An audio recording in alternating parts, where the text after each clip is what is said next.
Good morning, good evening, whoever you are, wherever you are, whatever you might be doing. We wish to welcome you to the Silverlight Show. The Silverlight shines to illuminate that which lies hidden in darkness. For those of you tuning in today, we welcome you in. Older people are happy to tell you that they would get together for bridge night or all the other games, cribbage, that we think of as something old people do. But it's that social aspect that's really been missing from our lives for quite some time. The Lions Club, the Masons, social clubs stagger on. They still manage to get going.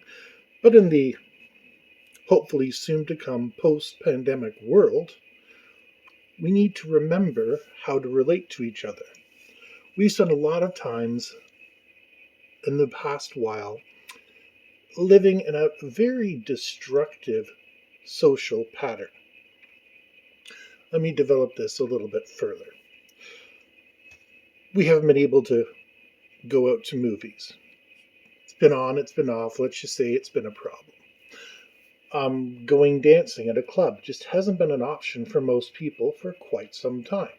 Or even getting together at a pub with friends. So what's left in our lives when we take away all of our social contacts? Work, home, bed. School, home, bed. Whatever your life cycle is, we just get into that routine. And there's a reason they call it the rat race. Because we literally become rats running the same maze every single day. Maybe a little hint of a change here, they put the cheese in a different spot. But other than that, it's the same stuff over and over again. This is not healthy. All work and no play makes Jack a dull boy. And games really teach us how to react to one another as human beings. Now, of course, we have this stereotype, and I don't know where it came from, that the wrong games are for little kids and the right games are for adults. Not really. You see teenagers playing football, you see 40 and 50-year-olds playing football, and somewhere in the middle you get the professionals. Football is football no matter where you go. But when you have the examples we have in front of you, Battletech, the miniatures aren't finished painting, Magic the Gathering, it's in a shield box, and the Eternal Dungeons & Dragons 3rd edition Monster Manual, you get some very interesting associations coming up with them. Let's look at the granddaddy of them all, Dungeons & Dragons, one of the most storied franchises in the world, and also one of the most controversial.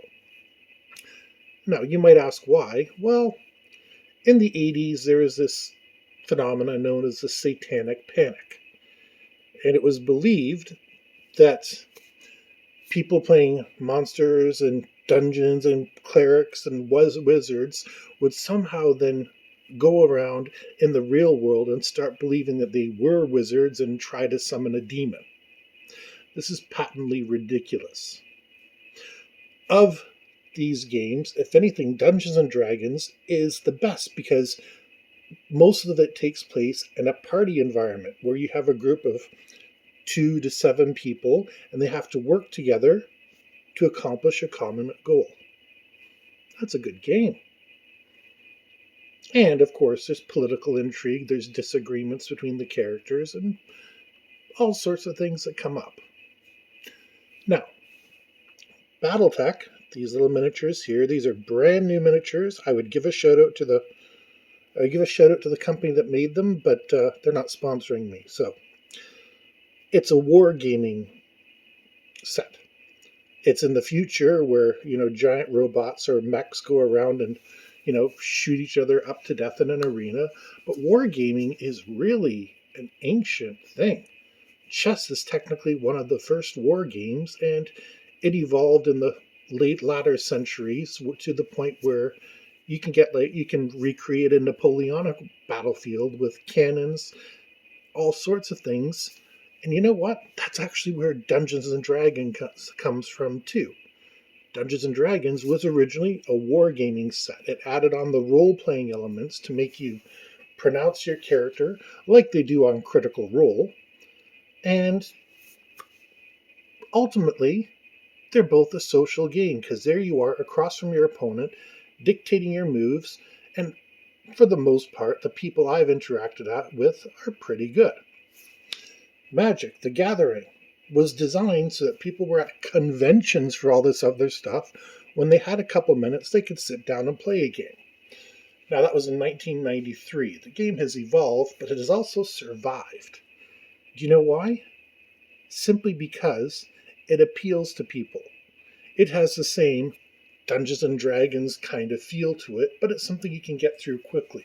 A D&D session takes a few hours at minimum and can literally go all day and night, whereas a Magic game generally wraps up in minutes to an hour.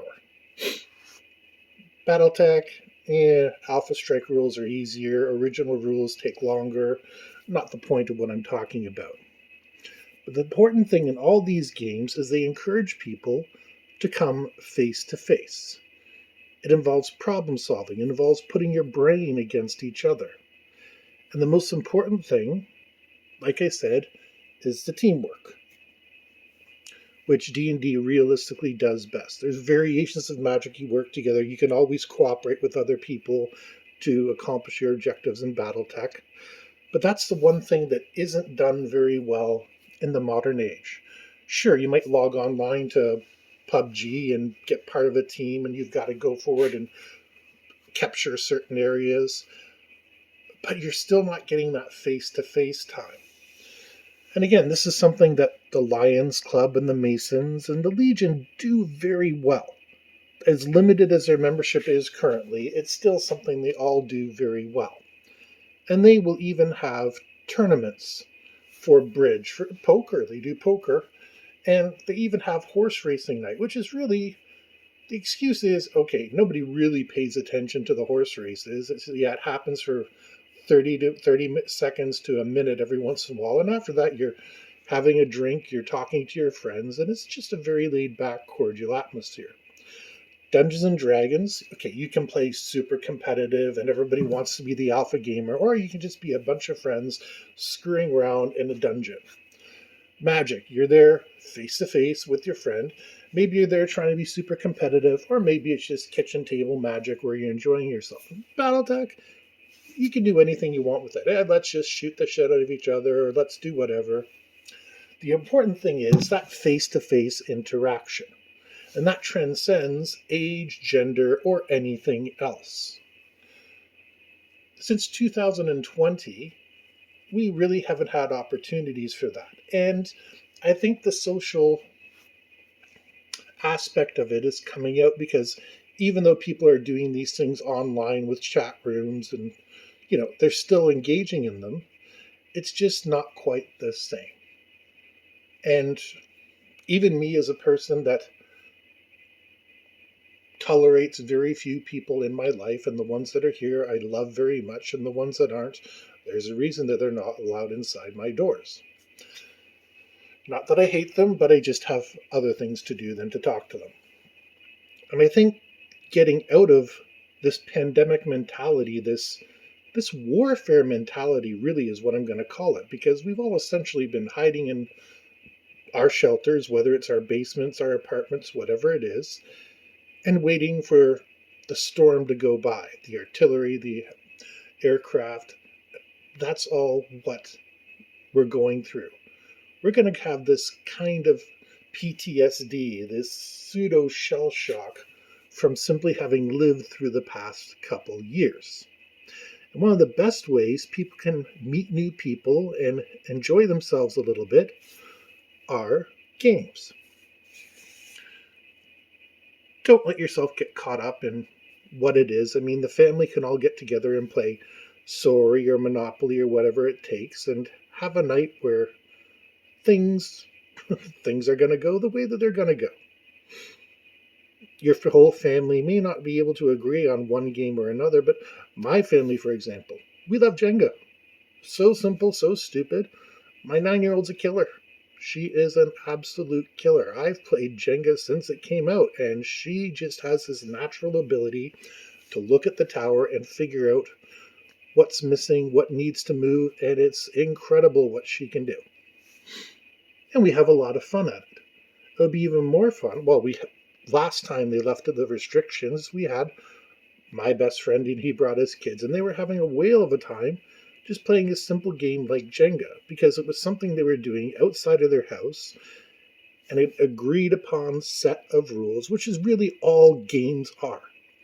We can go out with a ball. We're going to catch the ball. Okay, and now we're going to have another person that's going to try to catch it from us. Okay, monkey in the middle, if that's even politically correct to say anymore. Or we have one ball and we have 5 people. Well, how about we put a net up? Oh, look at that, it's basketball. Games evolve. And all these multiple rule systems and things that people want to look at is just an evolution of rules. But they serve not to allow you to be a wizard and summon God knows what. I've played millions of video games in my life. I've never jumped on a turtle or a tortoise, and I've never thought I could crawl down a pipe and rescue a princess. There are some people who, how am I going to say this? The elevator doesn't go all the way to the top. And I had a friend who went down a very dark path for a year or two. And yeah, it does happen, but for that one friend, I have 20 friends who did not go down it, including me. One of my friends, it's been 20 years, coming up this weekend. And you know who you are, Pipperspray, and on the Silverlight Show, we're only going to use our code words here. But waiting for your lance, these 4 are standing to oppose you. An imp, a phoenix hawk, a Valkyrie, and a dragon. And I know what you're bringing. See, just there, a little bit of trash talk. We're going to have fun when he gets here no matter what, and we're going to laugh. We're going to reminisce about some times when we were playing this in high school, and that's going to be our little bit of fun. It's the 2 of us bonding and saying, hey, this lockdown stuff sucks. Yeah, it does. You want another beer? Absolutely. So remember, when we get out of this era, I'm going to call it, because it is an era. There's not going to be another one like it, hopefully. And we're living through it as we speak. When we get out of this, we have to learn how to be social again. Yes, we know what it's like to be social with our people at work, but work friends are not the same as real friends, aside from a few special situations.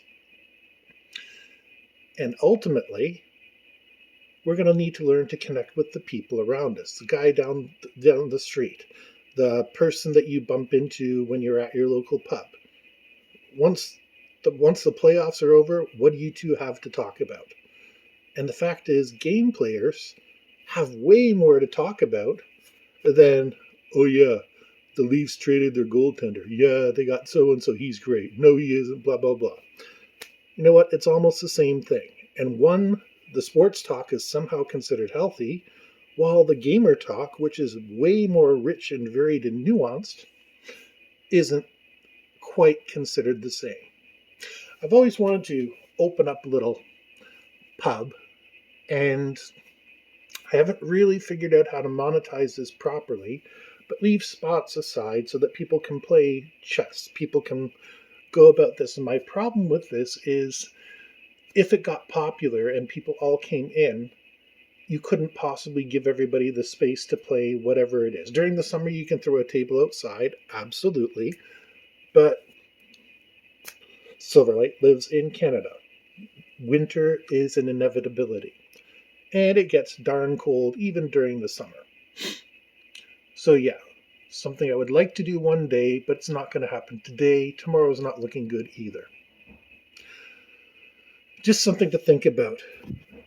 Start thinking about the games you like, the ones that your friends like. Start planning to have those games, because the time is coming. The time is coming soon that we're going to be able to play games again. We're going to be able to socialize. We're going to be able to have that face-to-face time. And what have we been doing for the past couple years? That was why this would be a great time to learn some of those games. Heck, pick up cribbage. There's cribbage leagues almost everywhere in the Western, educated, industrialized, rich, democratic world. All those things you hear old people talking about, well, there's a reason old people are doing it, because they've survived everything else. But wargaming and role-playing games, there's people doing that in their 70s and 80s because it's pretty easy to announce what you're doing and then roll a couple dice. With that being said, don't forget your friends. Don't forget you need to do something entertaining. And don't forget Pipperspray, my forces are waiting.